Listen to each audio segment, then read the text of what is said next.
Alright, sorry for the delay in Fairy Tail reviews. I know it's been a bit, but I'm back. I'm gonna cover the past 2 chapters briefly, and then we're gonna get into the nitty-gritty of the latest chapters. So for starters, one of the things in the past 2 chapters was, it was focusing in very slightly on Romeo and his, overcoming of fear. It felt like it was kind of just out of nowhere in a sense of like, why are you focusing in on him? I mean, there's been quite a few times where Hiro Mashima looked like he wanted to focus more in on this character and develop him, and he never really did. It was a small element of development, and I think it was just mainly focusing in on a theme of like, overcome your fears. Even if you're younger, even if you're the weakest, you could still, evolve past that and kind of just be a little bit stronger. So that's why they did it. Personally, I was just like, it's random, but okay, if you want to do that, why not? And to be honest with you, I'm not even gonna lie, I was kind of hyped for the God Serena versus Gildarts fight, and it felt like God Serena was brought back for nothing, which I kind of predicted, to be honest with you. I said a lot of these fights, these people being brought back or whatever, weren't going to be much because, first of all, they weren't going to be as strong as they were, and Gildarts even said that. And I'm kind of curious if it was just the translation that I read, or in general, did Gildarts actually know God Serena? Because he said something like, man, I wanted to fight you back when you were alive, but this is all I get, so whatever. Like, I'm kind of curious, did he know him? Was he familiar with him? Did they have a bout before? Well, obviously they didn't have a bout, but like,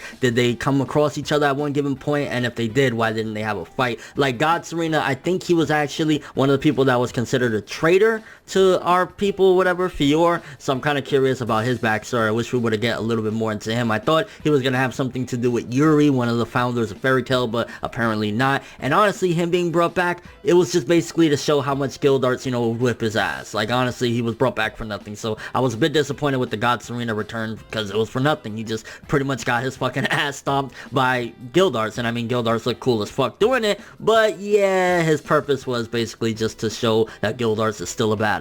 And you can see a little bit more yet again into Zeref's character. Even after all this time, he still genuinely cares for Mavis and couldn't even look at her when she was getting tortured because it was hurting him. And Eileen can sense that as a weakness apparently inside of Zeref, but nonetheless she can sense that he does have feelings for her, and it's just kind of like that evil side of him that really takes over, which I think this chapter, the latest one, kind of focused more in on that and kind of giving a little bit more of an idea about Zeref and why he seems like a madman, that one minute he wants to hug you and kiss you, next minute he wants to fucking kill you and strangle you and shit like that, because like he's looking at her and it's like you can almost see that he wants to fucking cry seeing her in that much pain. And I think the most important thing about the past few chapters, because it did have the setup for this chapter, the Envil stuff or whatever, but I think the most important thing was really, or the most interesting thing for that matter, the relationship between Eileen and Erza getting closer to being revealed. She was shocked to find out that Erza was alive, and then ultimately she's like, kill her. So I'm guessing yet again it has something to do big time with her past, maybe a past lover, maybe there was something where it was like the lover took the child, or maybe she left her. There's some big regret that she has, and that's probably why she wants Erza dead. It's like, I just want to completely bury my past. And Eileen has been very mysterious, but nonetheless one of the most interesting characters from the people that we've been fighting from the Alvarez Empire. So the past couple chapters, honestly, they were okay. Honestly, nothing really big, nothing extreme, but it was some decent setup, especially with Invel for this chapter with Gray. So getting more into the Devil Slayer magic, which it's cool that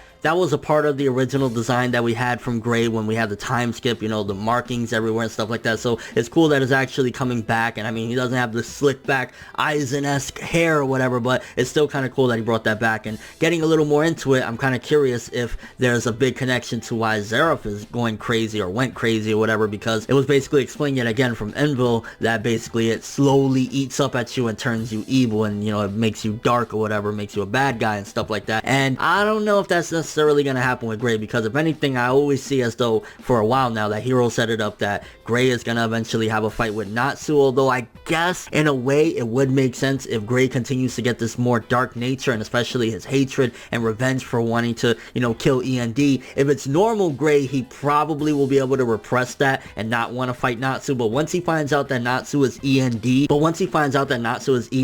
and if he's fallen even darker with this whole, cursed devil magic shit on him, then he probably will attack him. And especially if something happens to Juvia after we've seen what's about to happen in the events of this chapter, I think Gray is gonna go on all-out assault on END. And is it just me, or has it felt like Envil was built up to be more than just like a normal guy? Like, he knows a lot more than he should, and I think that's from being around, Zeref and kind of being somewhat of a mentor in a certain way to Zeref, because you can see that he definitely gives him a lot of good advice, or I guess being an advisor to him for that matter, but he knows a lot. Yet again, Natsu is so amazing amazing that he was able to burn through the ice. Honestly, that was one of the things of the chapter. I was just like, oh, okay, whatever. You know, I mean, Natsu has progressed, so I guess in that aspect, it's like, hey, look, he's progressed that even this crazy ice is not gonna stop him. But overall, it was just like, okay, yeah, we know Natsu, he's strong. And the whole thing with Brandish, I felt as though she was kind of playing it up. Like, she still at the same time wants to be down with Fairy Tail and feels that they're good people. Maybe they just made a mistake with what happened with, what's his fucking name, that idiot that fucked everything up with August and shit like that. Like, she probably still wants to help him, but she has to put on that front, so that's probably why she jumped in and grabbed them to take them out of the situation. But at the same time, I don't think she's gonna hurt them or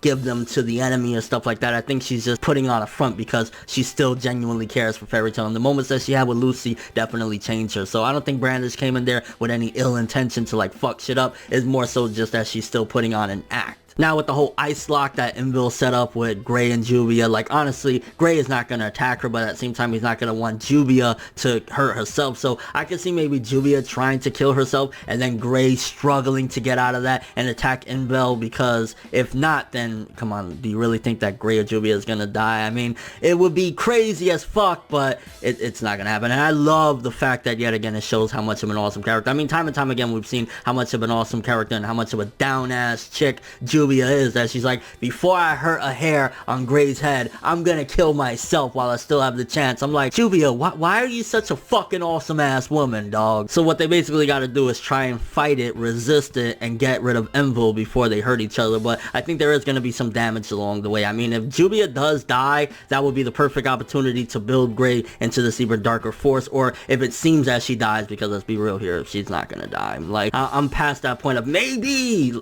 she's not gonna die. If she does, I will, you know, completely eat my words, but she's not gonna die. She probably will appear to die. That'll give Gray an even darker heart. He's gonna slaughter Envil, and then that's gonna lead into him eventually finding out about Natsu being END and trying to come at his neck. But still, nonetheless, honestly, this chapter, latest chapter, very good chapter, a lot better than the past two chapters, which was mainly build up. This one we finally got into it, learning more about Envil kind of being this mysterious guy that knows quite a bit, and also at the same time this death match that he set up between Gray and Jubia. Very good stuff. I want to say I was leaning towards 7.5, but I think it deserves a solid 8. Very good, 8 out of 10, because it's like, there's a really good, interesting setup, and it's like, how the fuck they gonna get out of this one, Gray and Jubia being in this deathlock match. Not to mention learning more about this Devil Slayer magic that is setting Gray up to be basically this evil dude, which is gonna kind of be a good setup for him to fight Natsu at some point. But let me know what you guys think. First of all, do you think that this Devil Slayer magic is the perfect opportunity to set up Gray versus Natsu at some given point? Also, how you think this is all gonna play out with Gray and Jubia? Do you think someone's gonna die?